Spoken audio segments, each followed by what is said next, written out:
ቤኪንግ ሶዳ እጅግ በርካታ ጥቅሞች እንዳሉት ይነገራል። በገበያ ማዕከላትም በቀላሉ ማግኘት የምንችለው ነው። ለየት ያሉ ናቸው የተባሉትን የቤኪንግ ሶዳ ጥቅሞች እንንገራችሁ። ጽዳትን ለመጠበቅ ልንገለገልበት እንደምንችል ተጠቁሟል። አንድ የሻይ ማንኪያ ቤኪንግ ሶዳ ከአንድ ብርጭቆ ውሃ ጋር መደባለቅ ከዚያም መግመጥመጥ የጥርሳችንን ጽዳት እንድንጠብቅና እንዲነጣ ከማድረጉ በላይ ትንፋሻችን ጤናማ እንዲሆንም ያግዛል ነው የተባለው። በጉልበትና በክርን ላይ ያለው ቆዳ ላይ የሞቱ ሴሎች ሲበዙ ይጠቁራል። ይህንን ለማስተካከል አሊያም በሌላ የሰውነታችን ክፍል ላይ የሞቱ ሴሎችን ለማስወገድ 3 ማንኪያ ቤኪንግ ሶዳ ከአንድ ብርጭቆ ውሃ ጋር ከደባለቁ በኋላ ቆዳ መቀባት ከዛም ሲደርቅ በውሃ መለቃለቅ የጸዳና የተዋበ ቆዳ እንዲኖረን ያግዘናል የተባለው ነጥብ ነው።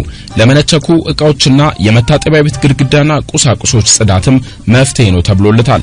ለተሰነጣጠቀና ለስላሴ ለራቀው እግር ሌላኛው መላ ተደርጎም ይወሰዳል የተባለለት። ሻምፖን መጠቀም ለማይፈልጉ ሰዎች ከሚመከሩ አማራጮች መካከልም ቤኪንግ ሶዳ ይጠቀሳል። ጸጉራችንን በምንታጠብበት ውሃ ውስጥ በማድረግ መለቃለቅም ፎሮፎርን ያስወግዳል፣ ውበትንም ያላብሳል ተብሏል።